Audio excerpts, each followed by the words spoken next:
I do the thing where I'm like, oh, that's in the future, and I don't realize that the future is getting closer.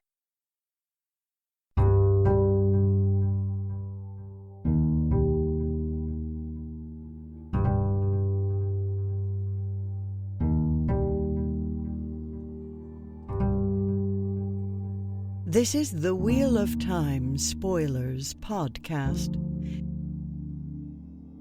Speaking of old fears and new fears, Yeah, fear. I would like to read fear. Lots of fear. So much fear. Yeah.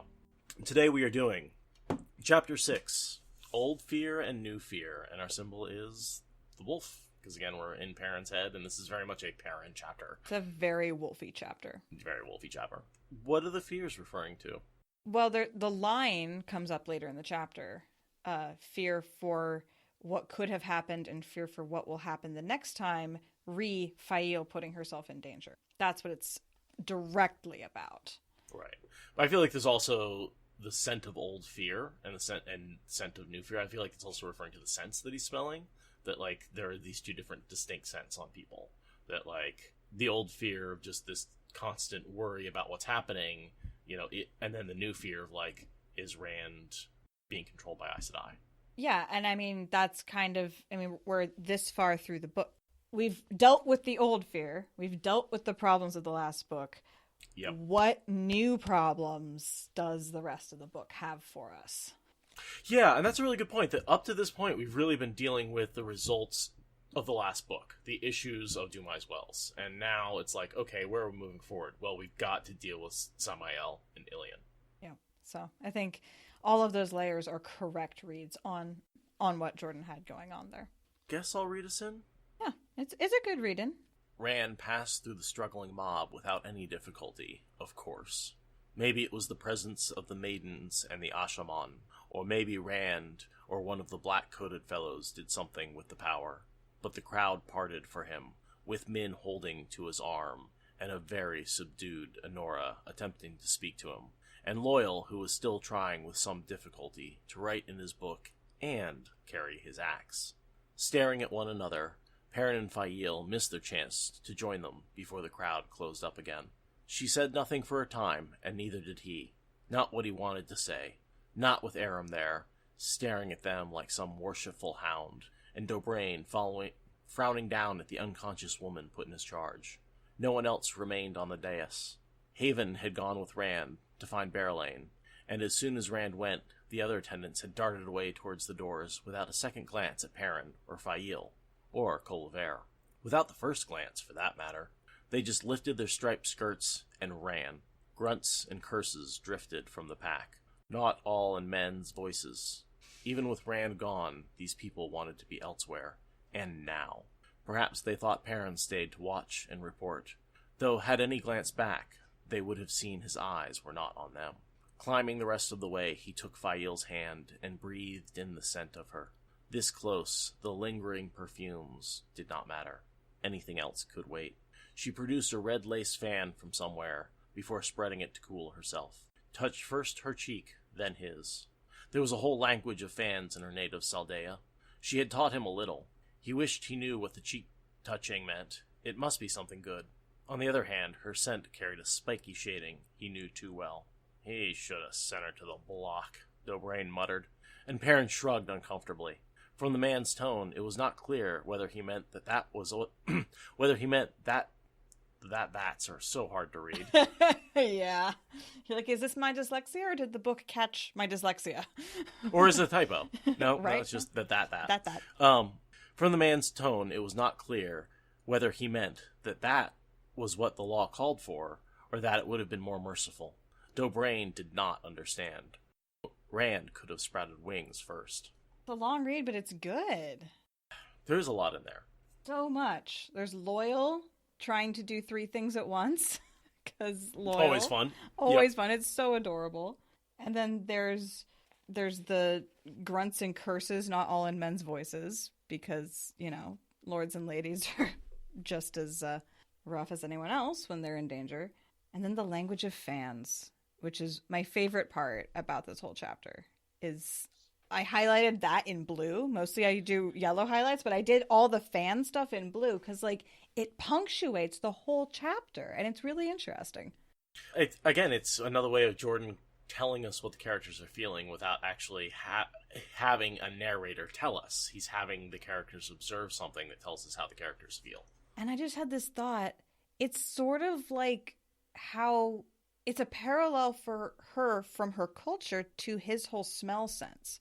She can, like, have this whole subconscious other way of communicating that isn't accessible to him and that is hers. It's like maiden hand talk, but it's Saldean fan talk, and it's not truly an equalization, but, like, it's a mirror parallel thing. I like the way fan talk and hand talk pretty much like rhyme. And what do you bet that the language of fans is entirely a female art? Oh, yeah. Well, who else carries fans? Men yeah, don't. Exactly. So they're both female-specific cultural fan talk. Only for women. It takes me back to Sanderson, and he added something like that in underwritings. The idea that only women can write, and what they would do is men dictate the stories, the women write them down. But what the men don't know is women also add their own notes underneath everything to actually, like, I conquered them. Actually, he slightly won by barely. It's like that sort of, like, there's all the corrections written in the notes. And apparently it's, like, it's super important for the historians because that's how they get the real story. And they, like, have always lied to the men about that. And it's like all women everywhere have lied about that. Wow. So that's a Sanderson thing. That's a trip. Because men don't read in it's just not a manly art. That's weird. Interesting. What do you think she's saying here? The cheek touching. She fucking missed him, and she's really happy he's back. Obviously. Obviously. Not to me. I'm a man in this situation. Oh I'm my God. Is she pissed? Yeah. No, that is, holy shit, I'm so glad you're back. Because you just went away to war, and... But she touched her cheek first, yeah, and then his. I'm glad to see you. Oh. It's a kiss on the cheek, but in a very diplomatic, non-PDA sort of way. That is the kiss on the cheek. When he's sitting over there being grouchy that she hasn't, like, smiled or kissed him, it's like she did with her fan. That's what that symbol meant, in my personal, not humble opinion. No, I'm there, because the fan language, as to all men, has been very obscure to me. I never have fully grasped it. Like, talk about sword forms, I've got you all day. Fan language? I don't know. Well, TC Traveler's agreeing with me, so. Yeah, well, certain advantages you'll carry. I also think that Dobrain is speaking strategically here. I don't think he's speaking legally or mercifully. I think he's thinking strategically. Like, it was a bad strategic move for Rand to not kill Culver. Absolutely. That's what Dobrain's thinking. Perrin's missing it on both guesses. Yeah, I mean, this conversation, he's getting the conversation correct. Fael and Dobrain are discussing whether or not to kill Oh, Culver. yeah. And so they go deep into that, and he does catch that, and he is like, no, don't do it. But yeah, Dobrain's just like, there's zero chance that Culver will just retire to the country and accept this. Like, not happening. He doesn't expect her to kill herself, obviously. He expects her to, like, get up her nerve in a few months and start scheming. That's a question. Do you think if she had just gone to the farm, do you think it would have resulted in her becoming an issue long term and continuing to scheme and rebel? Or do you think it would have been more like something Rand just slapped down? I don't think she would have been able to before the last battle happened. I think the guard on her would have been too tight, and then Tavir and Twisting would have pulled her into that headcanon last charge with the pole arm situation. Right. She's dead from a noose no matter what we do. I genuinely think that she wouldn't be able to get the resources to do that until after the last battle was over. She absolutely would, but it wouldn't have happened within the time frame of the books. Yeah, and then the question is, with Rand gone, what happens? Can she come back from that? Oh, I mean, Elaine probably could have handled herself, but very much, Dobrain does want to support Elaine and her claim, like, when that's a reality, once she's not dead and all of that. Okay, what are the next two fan things? Fael's fan slows to barely moving, because she's thinking, and then it snaps open and shut faster than thought, because she just had a light bulb. That's what that means. Okay. She's She's processing, right? She's talking to Dobrain, and the fan is reflecting what she's thinking. Basically, it's her CPU meter, basically. I read right past the fan language. I didn't even highlight any of it. Like, my eyes skip it. Just use a different color, that's all. Totally. And then when Aram puts in that he also saw the whole Eyes to Die swearing thing, the red lace fan describes a fluttering hitch. Because she's like, okay, you both saw. Like, she's thinking. New thought. What? New information. What? And gotcha. That's what the fan's doing. I will say, I think there's a significant lack of fan language in the rest of this. Like, that's part of why I like this chapter so much. Yeah, it seems like there could be more of that. But Fael, we really never see that from Fael again, do we? Rafe, fix it. Yeah, no kidding. More fans, Rafe. We already have lots of fans. We're saying we need more fans. We need more fans. We definitely need more fans. Mm-hmm. Also, hello, Satanis. Good to see you.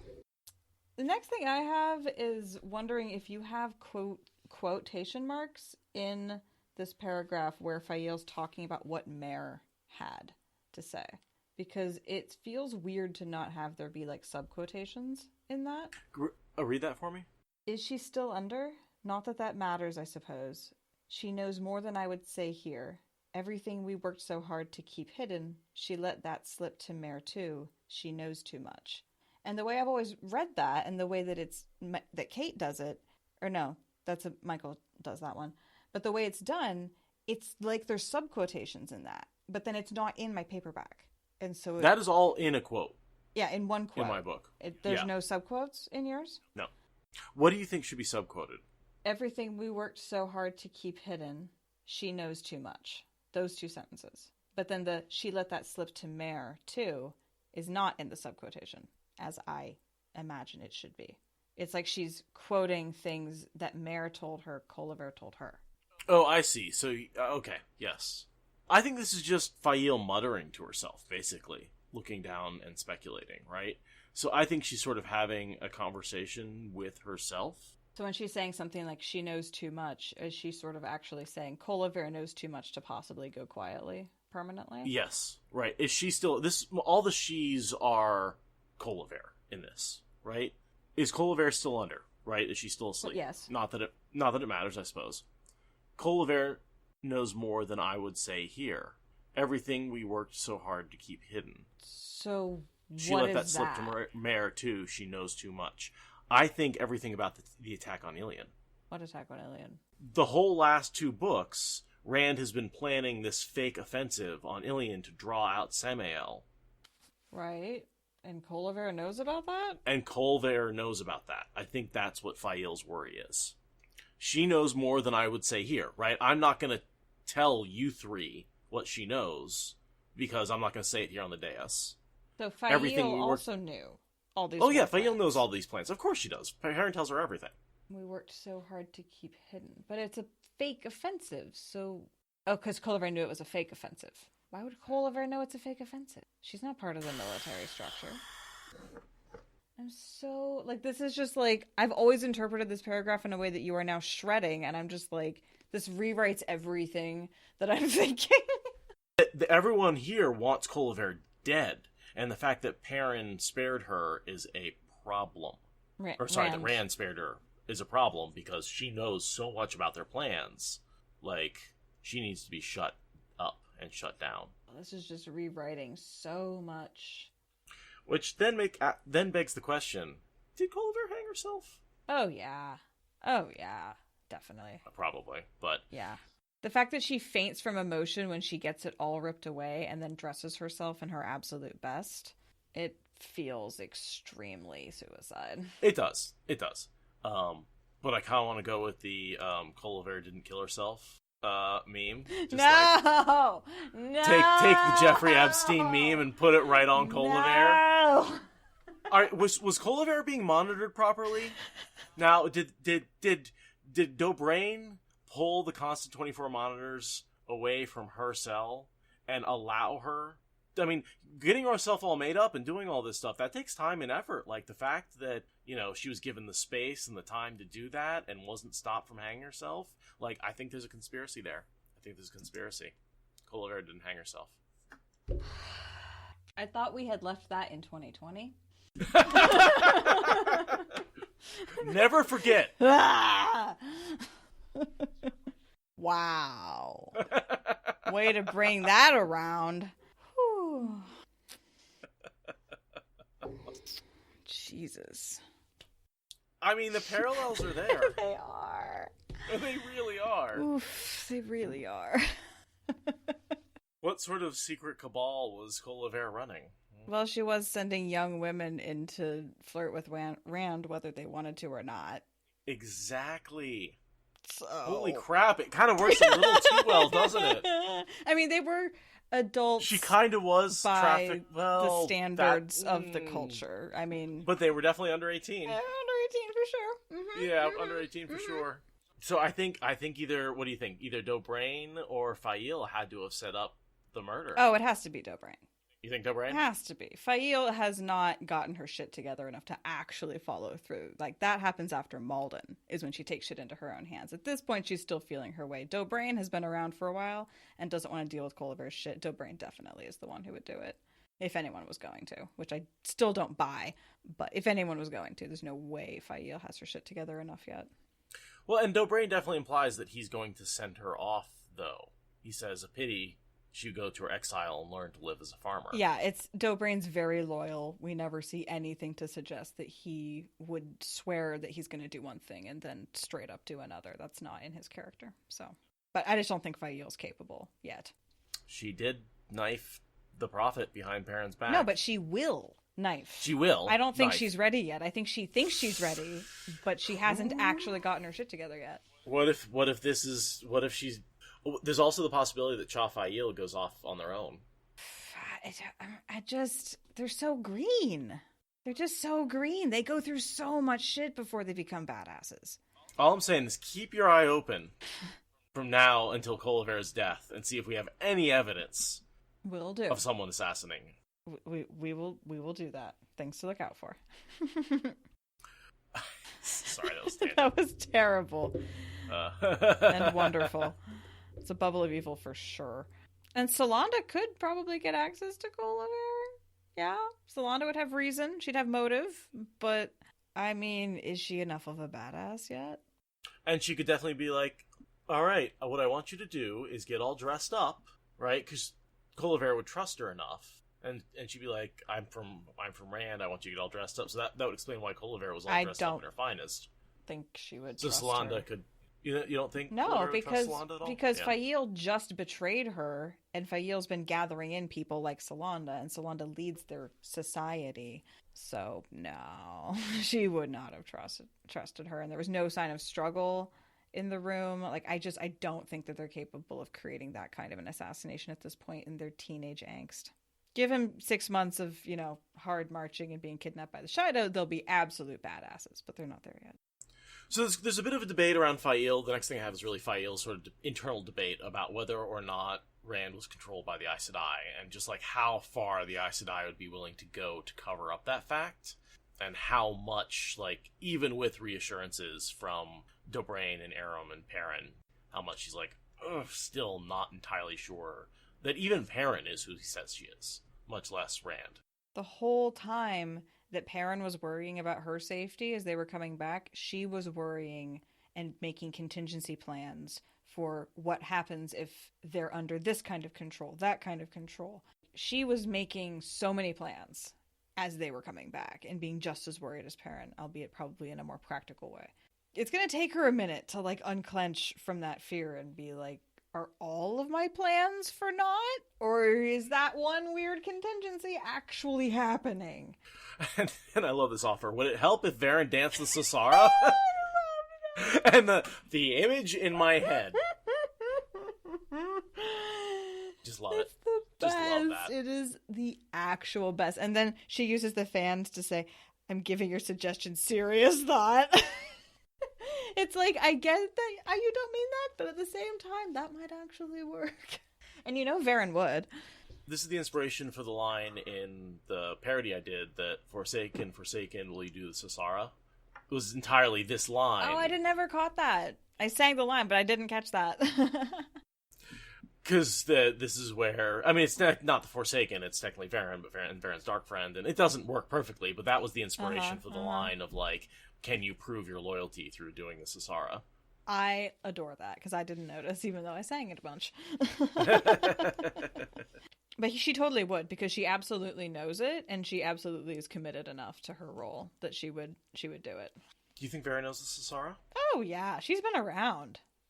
I don't know if she could do it very well. She's probably got, like, you know, hip problems and stuff at this point. But, like, she definitely knows it because she's just been around for a while. Academically. Question. Do Aes Sedai get arthritis? And if they do, can't they just get healed away? I guess they probably actually don't have hip problems, do they? Yeah, no, they probably don't. They get gray hair and maybe senile. But that's what they say that at the end. Nobody knows what happens near the end of an Aes Sedai's life because they always retire. So maybe they go senile, but like I don't think they do. I don't think they do either. Yeah, I guess they actually probably don't have physical pains, but still, I mean, she does complain later that she's not built for all this bowing. I think that might have more to do with the fact that she's a little plump. She's basically doing burpees. And just that, like, it's hard to bow when you got a big gut. That's fair. That's honestly when I said she's not built for it. I honestly think she means, like, physically there's something in the way. And I mean, you know, tight muscles are still going to be a thing from sitting in a chair all the time, right? Like, tight hamstrings and all that are still going to be like, I'm not built for all this shit. Unless you have someone healing you every day, you know. Right, but like that's just habitual musculature. That's not an injury. Side note, a lot of what weightlifters do on, like, creatine, the reason they take that is because it allows, when you weightlifting, you're actually making micro tears in the muscle fibers, and then the muscle heals and fills that in, and that's how you produce more muscle tissue. And so I have to wonder, if you were just, like, wanted to work out, if you were a warder, for example, and you're, like, just blasted your muscles for, like, 2-3 hours till you're just so sore you can't move, go to your Aes Sedai and be like, heal me up, get healed, and then just go back and do it again and again and again and again, and just get, like, weeks worth of workout in, like, a couple of days, and just, like, get swole almost in, like, instantly. Man, that'd be cool. Right? That'd be so dope. Which is sort of just another idea of, like, why, not to mention you've got the additional endurance from being a warder and stuff like that, so. Well, here's another question. Do Aes Sedai get the same physical benefits as their warders when it comes to, like, lack of aging and stuff? Like, I don't think they have the endurance and the lack of sleep and all that kind of stuff. Like, but I do think that the agelessness keeps them in peak, whatever you want to call that, physical form. So probably they don't have super tight hamstrings, even if they sit at their desks all day. Yeah, think of it like you always have the body of a 20-year-old. And, like, some 20-year-olds have shitty bodies, right? Don't get me wrong. Like, yeah, exactly. but for most of us, you know, if you do a little bit of exercise, it's not that hard to stay in decent shape because you're ageless, right? That's the whole point. They don't know if you're 20 or 40, so your body must be in that kind of shape. So it's not the old lady hunched over with arthritis, you know she's not 20. Right. It sort of ruins the agelessness aspect of it. Yeah, which then reminds me of the entire conversation that is, do Aes Sedai get their periods for hundreds of years? And can they continue to have children constantly? Or is there some power-induced way of getting around that little instant of nature? Which is an entire can of worms I can't even summarize because it's a huge conversation I've seen happen like 3 times. But funny enough, the next paragraph is one of the only references we get to an Aes Sedai actually having children, other than Elaine herself. Really? Oh yeah, you're Mashira right. Donavel bore 7 children for a man she loathed, whatever the stories say. And funny enough, when I looked her up in the Wikipedia, you'll find this very entertaining. This is the entirety of her Wikipedia entry. Fael mentions these 3 women as an example of Aes Sedai who do anything the White Tower told them to do. Mashiara bore 7 children for a man she loathed. Other than Elaine, she's the only reference we have to an Aes Sedai becoming pregnant. And I think it's so funny that only reference is in the paragraph after, right? When we're talking about it. Talking about pattern. Dun, dun, dun. And the fact that it says that. Now, I think the other person who we know was Aes Sedai who got pregnant and had children, Satala Anan. Right. After being stilled. After being Aes Sedai for however many decades. Was she ovulating that whole time? How does she still have any eggs left? That's Yeah, not, well, there's plenty. And There's there's plenty. Something I learned recently, I thought there was a limited, like, women had something like 40 eggs and they went into menopause when they ran out of eggs. Bad Women's Anatomy. I was wrong. That is not the case. Add a few zeros. Several zeros. Yeah, no, turns out that's not how that works. And, I mean, when I say recently, I mean like 10 years ago, like, as an adult. Yeah, that was definitely a misconception I had into my adulthood. Mm-hmm. Yeah, it's one of those things that comes up when I've seen this conversation come up in like Discord channels, is like, you have enough eggs to ovulate every month of the longest Aes Sedai lifetime. Like, you absolutely would not be running out. So, like, are there weaves for it? Does channeling naturally slow your cycle down? Like, maybe like slowing means that you have it like once a year, or like, there's just so many ways that could possibly go. Well, unfortunately, we have so much evidence and conversations about it in the Wheel of Time. Oh, wait. It's not addressed in the slightest, is it? Anywhere, ever? No, the embroidery on some random noblewoman's dress is discussed, but women's anatomy, God forbid.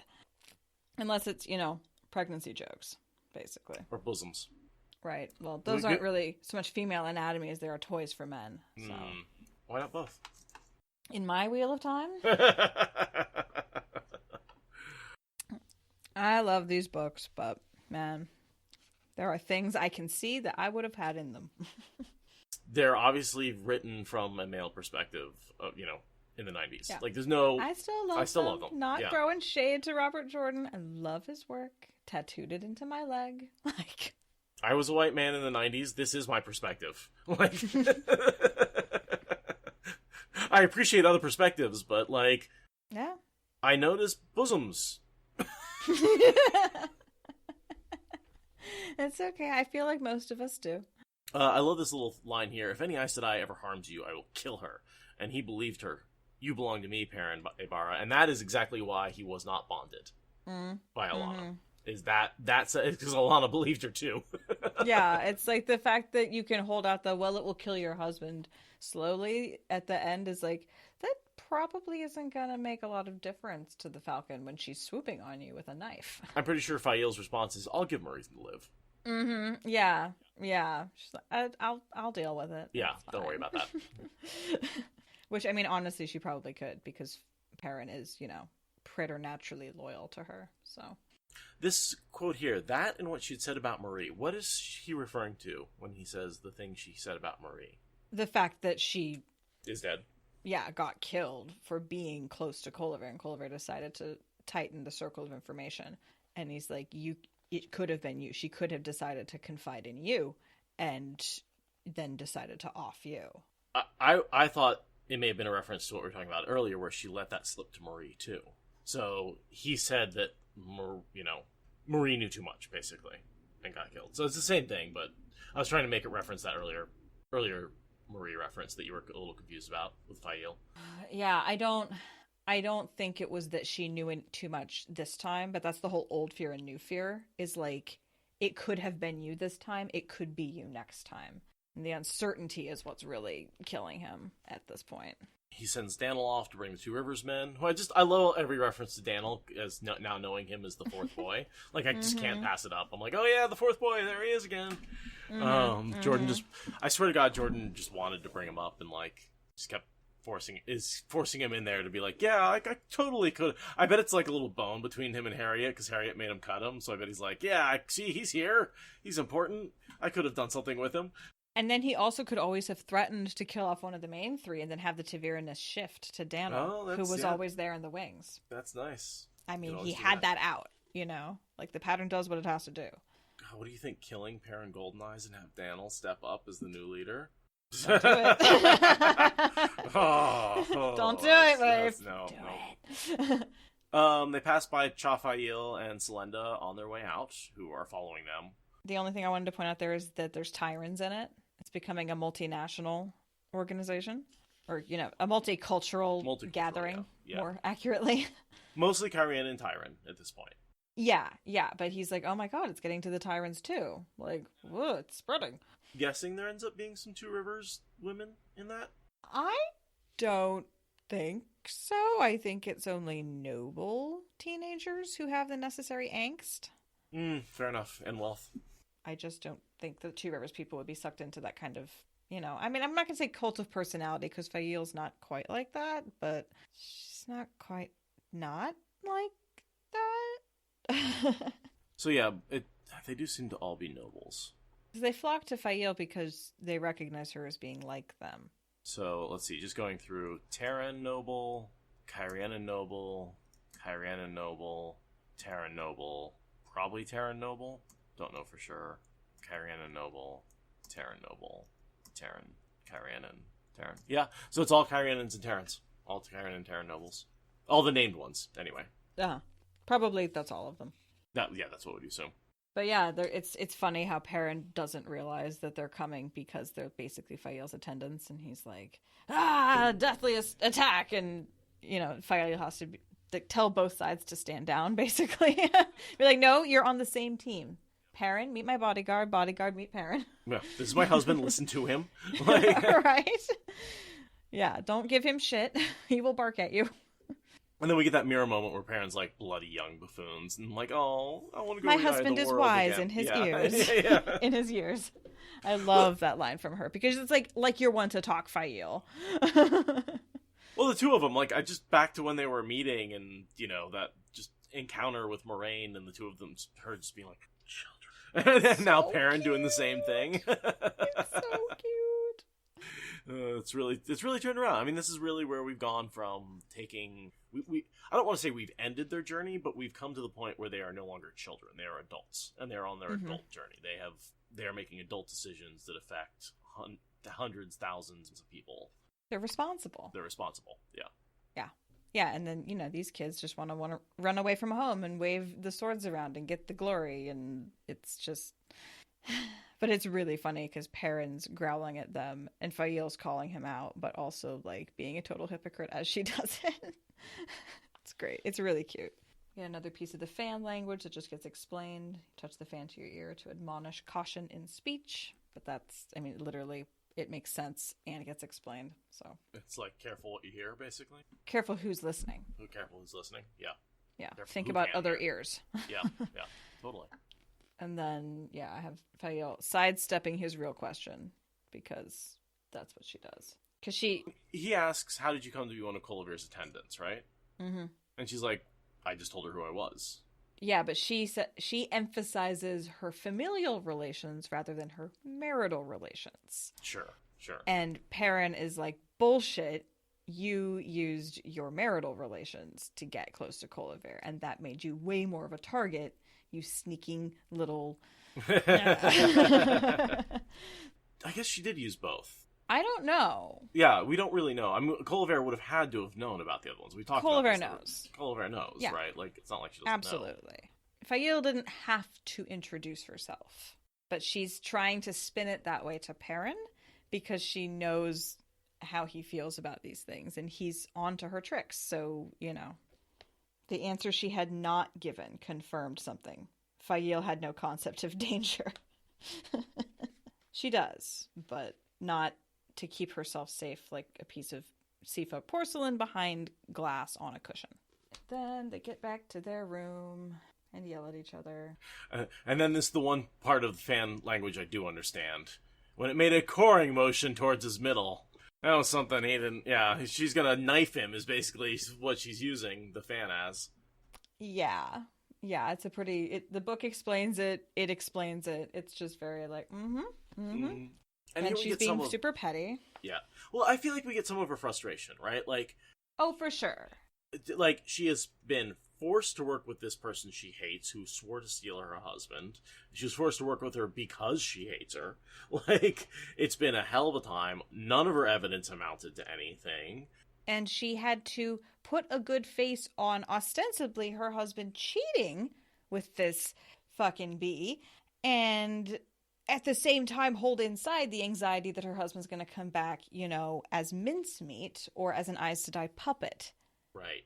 So, she's been under some intense strain, and she finally gets to release it. Of course she's going to throw off sparks a damp rag would throw off sparks after being under that kind of tension and then getting to release it. Like, she's allowed to just punch the wall a little bit here. I wish that she could be less petty about it, but, like, there's going to be an outburst after that. And Perrin responds to that outburst with what I want to call the correct response for Fael. Yeah. This is what she wants from him. She wants him to be like, listen, I sacrificed for you. I'm going to take you in hand and just, that whole, like, do you know how to control a woman when she, the Bashir comments, right? Yeah. It's what she wants. It's what she expects. It's what she needs. Mm-hmm. And if Perrin could just realize what actually worked here, their relationship would go a lot better after this conversation. Right. Because he is getting yelled at for... I mean, he snaps back at her with the same tension, right? He hasn't had to be under the whole, like, superficial Barrelane, lie situation that Fael's had to be under. But, like, nonetheless, like, they both are under a lot of tension release right now. So they're both going to snap, and she's being ridiculous. So, of course he's going to snap and do that. But it's just like, Perrin, can't you learn the correct thing from this? So sometimes a loud, firm voice and speaking straight to the point is actually just what you need to do. No, and he does this big rant, and he's like, da, da, da, da, and she takes out, so you do love me, is the one thing she pulled out of that whole rant. And he's like, I love you, but you're so frustrating, and I can kill you. He's like, oh, so you do love me. And, like, and the intensity of the emotion that Perrin is feeling is the proof to Fael that he's in love. And that he cares about her as an equal, not as some precious thing in a cabinet, but... It's like, yes, you're talking to me for real now. You're not going through this facade of gentleness. You are just being real. And it's like, Perrin, please realize how simple the solution to your marriage is. It's right here in this moment. It's not like they're beating up on each other. They're just yelling. Right. I mean, he, like, grabs her into a bear hug, but, like, it's more of a make-up embrace than a punitive physical motion. The fact that he thinks he's crushing her is an accident, so... And probably he is, but I mean, honestly, who doesn't want to be crushed a little bit in that situation? I'd rather do the crushing, but okay, yeah. Yeah, you get what I'm saying. Though. Yeah, I do. Like, I do. It's appropriate. Yes. There are appropriate. Times when a little bit of rib creaking is appropriate. What do you think of her, like, if I die, you will mourn me a decent time and find yourself another wife? I don't fucking know. I used to think it was very sweet and romantic, and then I thought it was stupid, and now I just oscillate between the two. I think it's practical. Yeah, they're too young to be making till death do us never again marry. Like it's just impractical, but it's also like the whole... I mean, it makes sense because she's a Borderlander, right? The concept of thinking about what happens when one of you dies an untimely death is extremely culturally normal. So it makes a lot of sense, but... It would be fun if it was foreshadowing for her dying and Barrelane marrying him. And that would fulfill the prophecy of the Hawk and the Raven. I would have hated that so not the Hawk much. and the Raven, The Hawk and the Falcon. The Hawk and the Falcon. But I would have hated that so much. If she had to die and then Barrelane took over. Yeah, that's just way too fairy tale geometry. I hate it. What if Fael pulled like a Moraine and had to like be in an alternate dimension and he like ended up marrying Barrelane because he thought she was dead and then she came back? I would have hated that a lot. Like a cat fight with a reincarnated former wife. Like, that's like a flaming fridge, right? That's not just a fridge. That's a flaming trash fire fridge. We don't need that. Oh, I like the way TC Traveler puts it. The way Master Luhan is always telling Perrin he has to be extra gentle, and the way he constrains himself in order to not hurt Fael. And the reality is, Fael is that constraining is what's making her angry. She wants actual Perrin, not constrained Perrin. And she sees him holding himself back and being less effective and less of a person, less of himself. Yeah, less of himself. And that's what the anger is like, be yourself, and yourself is someone who gets angry and is physical and... feels emotions. Yeah. Because I think a lot of times my biggest problem with Perrin is he's so good at, like, not feeling his emotions and just going and, like, hammering something while he thinks about it and then just pushing it down and pushing it down and pushing it down. And Fael's like, no, let it out. Yeah, I empathize with that a lot. And so, yeah, maybe her anger isn't necessarily at Perrin doing the wrong thing in relationship to taking care of her. but her anger is in Perrin limiting himself constantly. He's not being true to himself, and that can't help but impact their marriage. Right. God, that is way too relevant right now. Notorious Saldean Farm Girls is hilarious. Which is interrupted. Rated R scene interrupted by awkward dragon reborn. One of the last truly human moments of Rand is him blushing and stammering and just being like, oops, I just walked in on my best friend making out with his girlfriend, and that's awkward. Cock block. It's so fucking funny and sweet. Yeah, I just imagine him, like, pulling their clothes back into place as Rand walks in. It's like, I didn't hear you knock, did I? Yeah, I apologize for not hearing your knock. Yeah. It's great. I apologize for not hearing your knock, when we all damn well know he didn't knock worth shit. He just walked right in because it's his palace. Right, and Perrin's, like, having to, like, tuck his pants back in. Uh-huh. Because you know that she's really good at getting his clothes off really fast. You just know it. They've been married for a while. Yeah. Like, she knows her way around those laces. Why is Beryllian hanging out with the Sea Folk? She thinks that they're important to Rand, and she sees Rand neglecting to even deal with them, so she's doing what she can and being an ambassador for the Dragon Reborn until he gets off his fucking ass and reads her goddamn notes and comes and deals with it. That's what I think.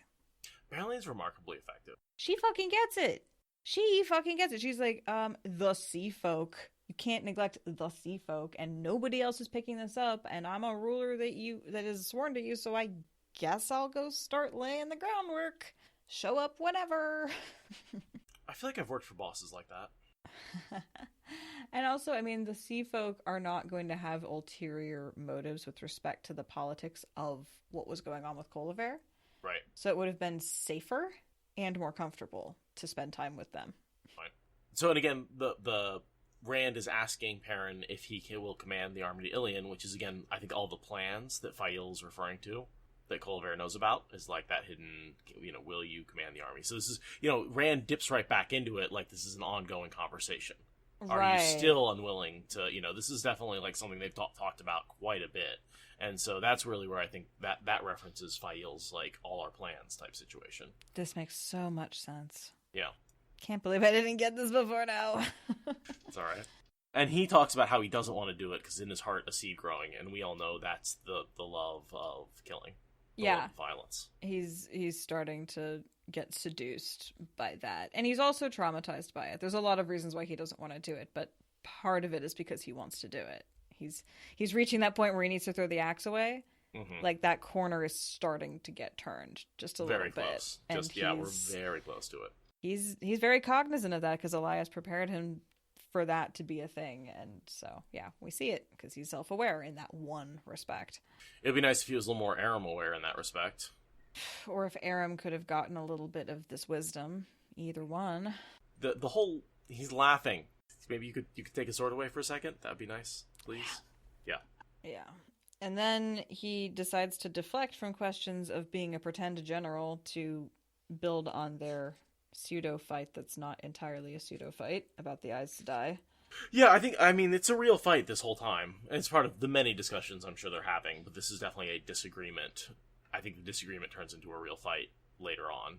But in a way that friends can fight and, like, say things that hurt each other, but it doesn't mean they're not still friends. Right, it just so happens that they're doing it in public with extra drama, and Rand is hanging on to sanity by a whisker. Yeah, and comes real close to losing it. Yeah, like, it's when you try to pretend fight and it becomes a real fight. Yeah. It's that, and you manage to pull back because you are friends, but, like... There's some issues there. But, like, they also don't have to make up later. It's not the kind of fight you have to make up from. They just are like, whew, that was a time. Moving on. But this is them being like, no, this is actually an intractable thing. We will have problems and which is one of the reasons why it's good Perrin gets sent away.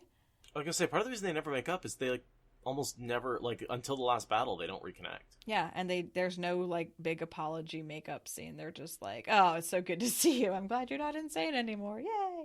But, I think it's good that Perrin got sent away, because this would have come up again and again between him and Rand until something gave.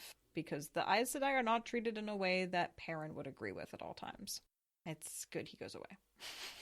Yeah, I think it becomes less of an issue once they swear fealty, because Rand removes some of the restrictions and they're not really prisoners anymore. Right, but in order for them to do that, they have to ask to be beaten morning, noon, and night, like he was for several days before he's willing to accept their oaths. I think before the wise ones are willing to accept their oaths.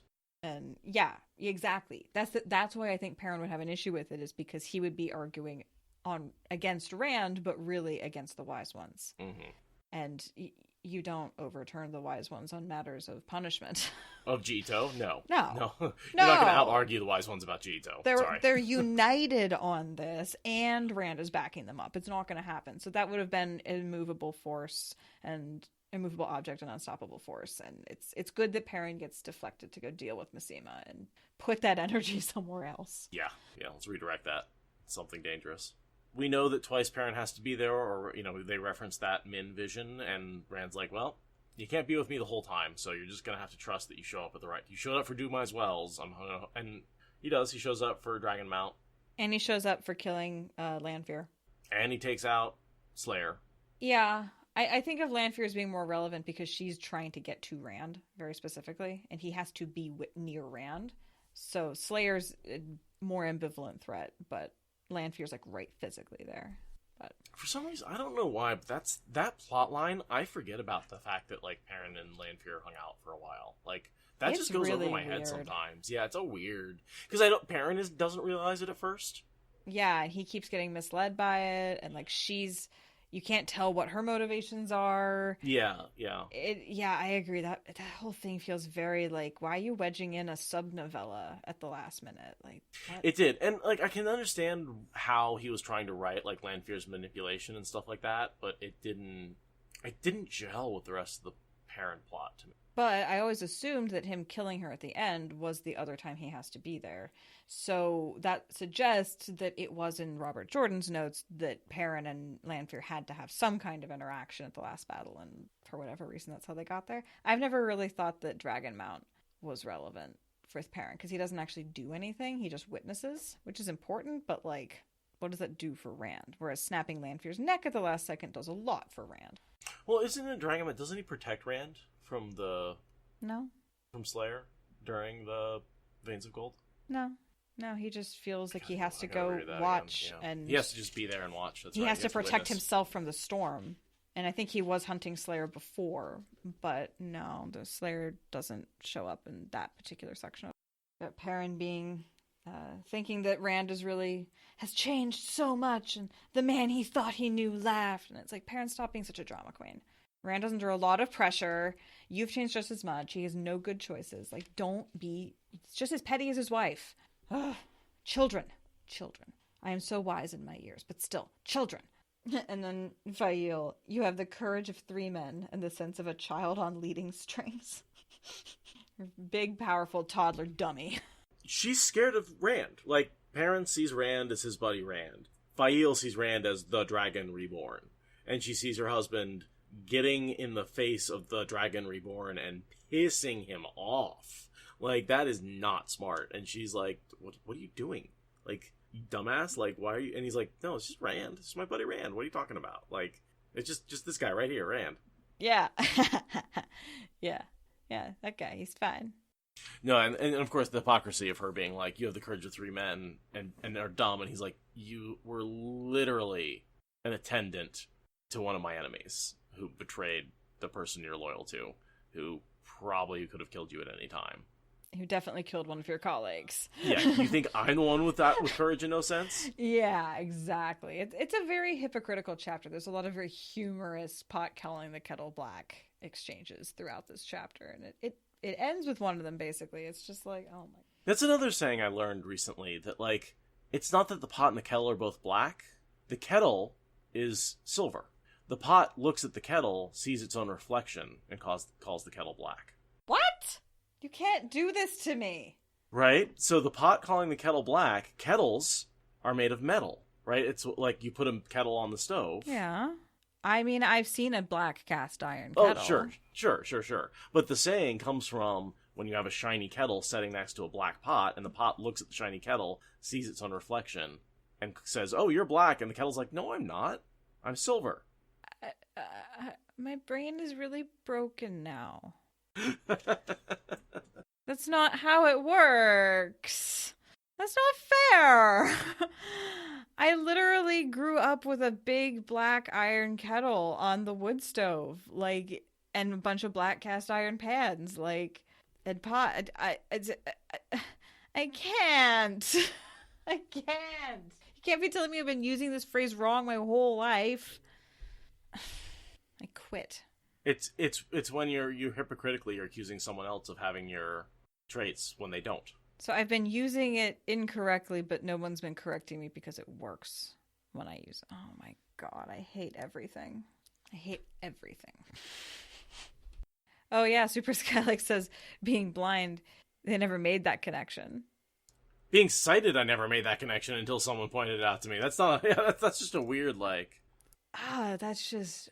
I mean, the big black cast iron kettle on the stove was such a thing.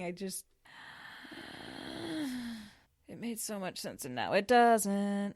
Oh well, I actually am happy to have learned something because being correct is more important than being right or whatever. But hate being wrong.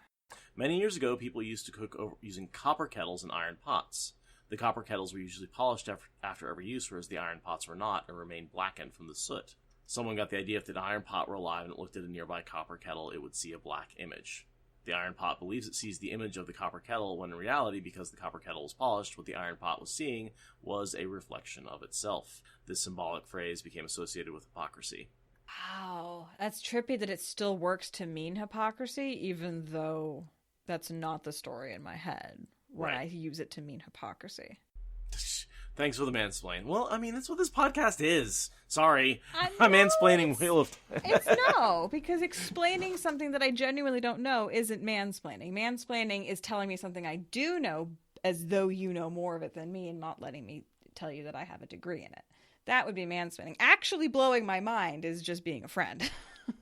Listen, did you know that those things that you call rocks are actually minerals, Aradia? I wasn't sure if you were aware. There we go. Now we're back onto mansplaining territory. Okay, you know we have this volcano here. That's because there's these things called geologic faults in plate tectonics. It really sucks that I can't threaten you with this beer bottle right now.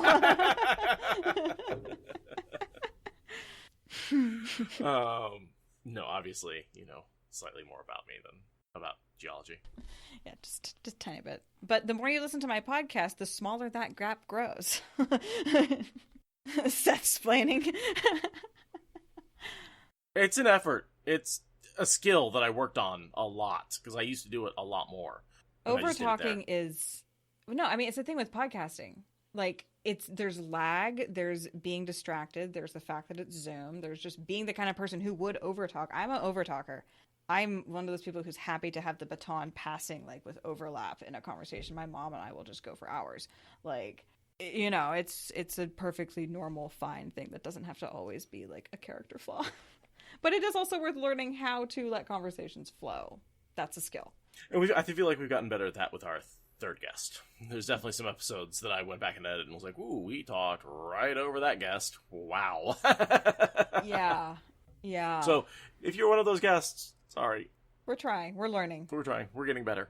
Yes, very much. So, but I mean, definitely you were a lot worse about it with me when I first came on than now. Like, now we have rhythms and, like, it's just what it is.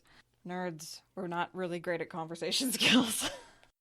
No, and knowing, like, where you can hold the conversation and where I can hold the conversation is always, it's hard because, with someone that you've been doing a podcasting for a while, you can throw them up, you can lob a ball to them and expect them to pick it up because that's something they're going to talk about. It's much harder to do with a guest or someone you've only had on a few times. And so sometimes you'll pause and think they're going to pick it up and they don't. And then you keep talking and they pick something up that you're like, whoa, that wasn't there for you. What are you doing?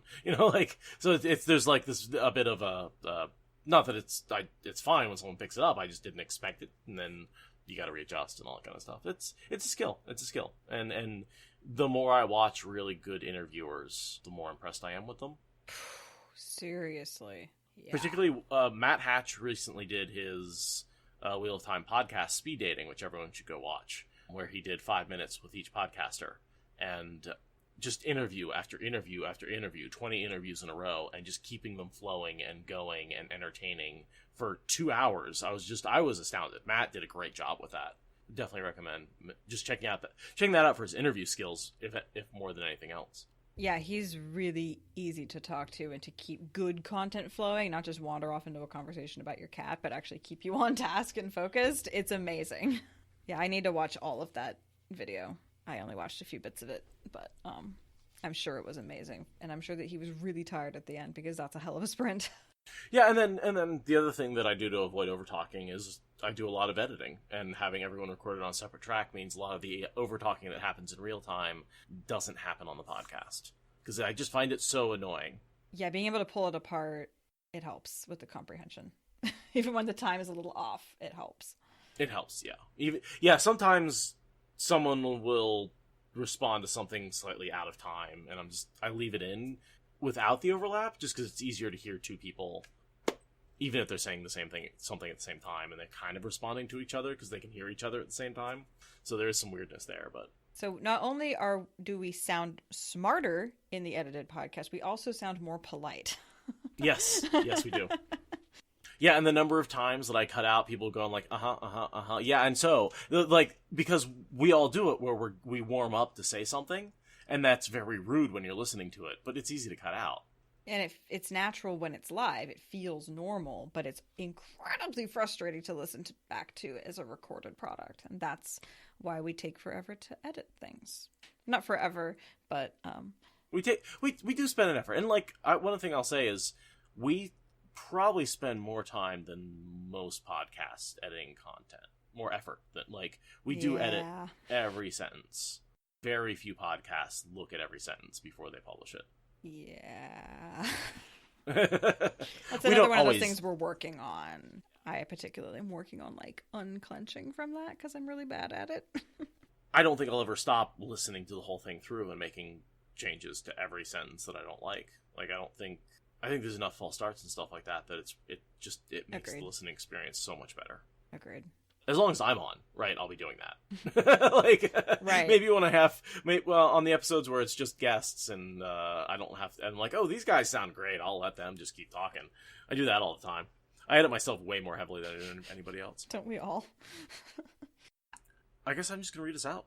I love this readout. It's more of the sweet physical comedy. It's great. Perrin grunted indignantly. He refrained from mentioning women who set themselves to spy on people who had committed murders and almost certainly knew they were spying. Women always talked about how logical they were compared to men, but for himself, he had seen precious little of it. Well, perhaps I don't really want the answer, even if you know it. Stretching with her arms over her head, she gave a throaty laugh. Besides, I don't mean to let him spoil the mood. I still as forward as a farm girl at... Why are you laughing? Stop laughing at me, Perrin to Shabar. To Bashir. To Bashir, thank you. Perrin to Bashir. Ebara. Stop it. Stop it, I say, you uncouth oaf. If you don't... The only way to put an end to it was to kiss her. In her arms, he forgot Rand and Aes Sedai and battles. Where Faia was home. It's so cute. It's so cute. She's trying to be seductive and he just starts laughing because of how she's, like, fitting against his internal narrative. And she gets so indignant and he just has to, like... There's only one way to stop that. I bet at any moment she's gonna say she's as forward as a farm girl, and so, and here she goes. They're married. It's such a fucking married moment. It's so cute. It is. But also the really important ending there, where Faia was yes, home. That is so central to Perrin's character and his arc and how he succeeds at, like, everything. Where Faia is home, and that's why he takes 9,500 books to freak out when he loses her, because... Well, and that's the end of the Perrin segment for now. We get to switch over to Rand. Ow! Woo! We made it! Oh, thank goodness. Love you, Perrin, but oh my god, that was dreary. But yeah, we then get into, like, Egwene stuff. Yes. We have Dave Bliss joining us for the next episode. Oh, cool. And that is going to be Monday, not Tuesday. Monday. This coming Monday. Yes, 4/19. Oh. It's on the schedule. Oh, I should probably read that instead of assuming that I know what I'm looking at, shouldn't I? Because... I figured I'd bring it up just in case you hadn't necessarily checked it. Oh, no, I did remember seeing this, that there was a different date. I just hadn't... I do the thing where I'm like, oh, that's in the future, and I don't realize that the future is getting closer. Thank Every you day. for the reminder. That's very important that I knew that.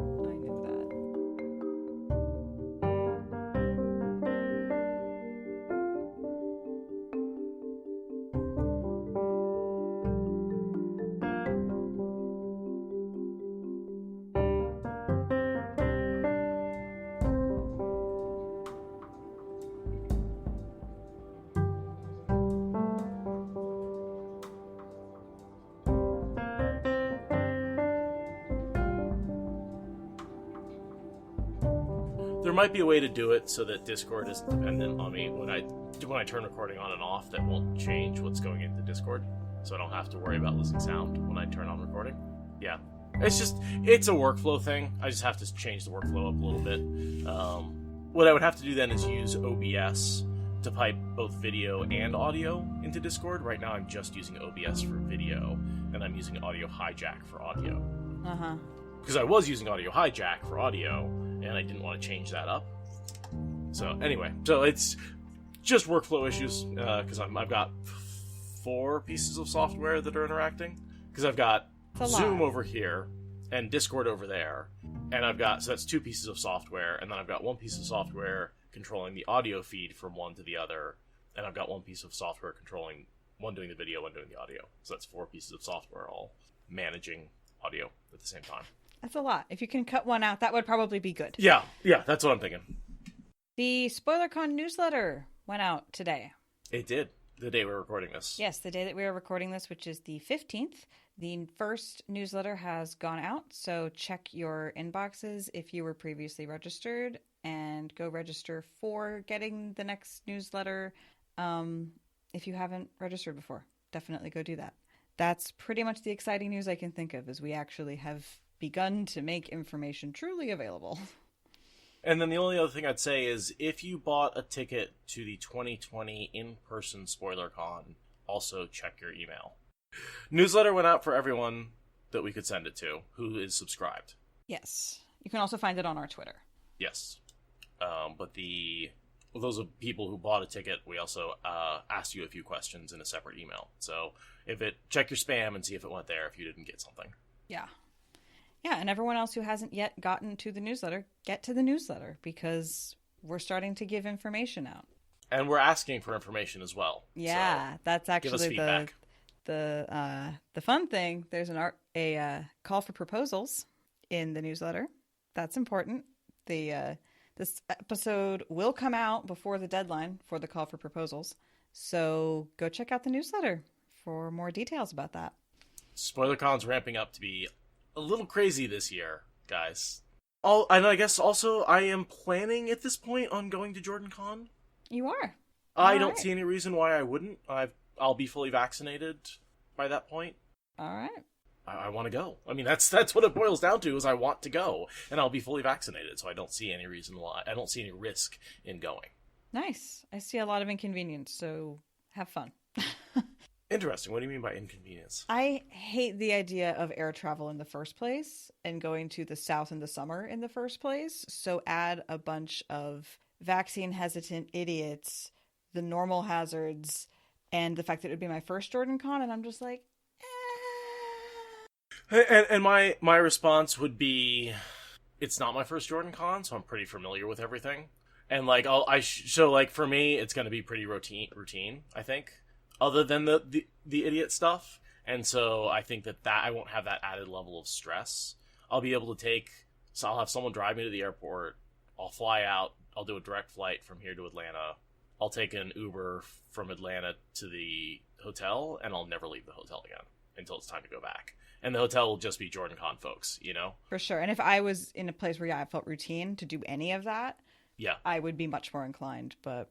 No, and that's why this will be the third JordanCon for me, you know? So, and also, like, I'm hoping that a lot of the people I see there are people that I've interacted with either through this podcast and these recordings or through meeting them last time, right? There's a whole host of people who I've met before that I am hoping are going to have a chance to come back.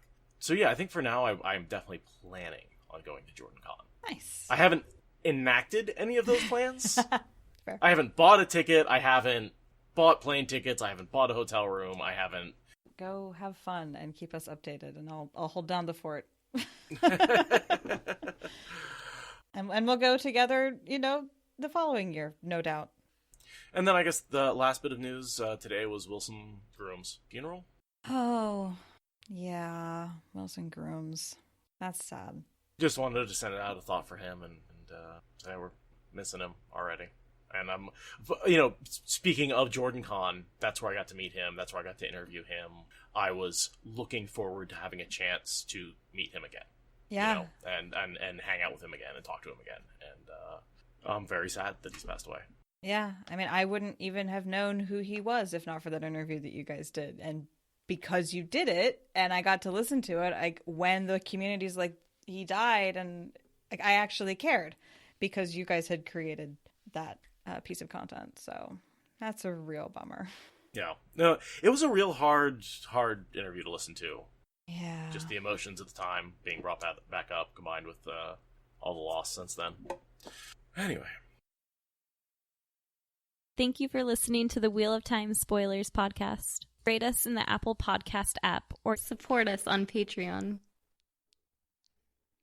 Is that good enough?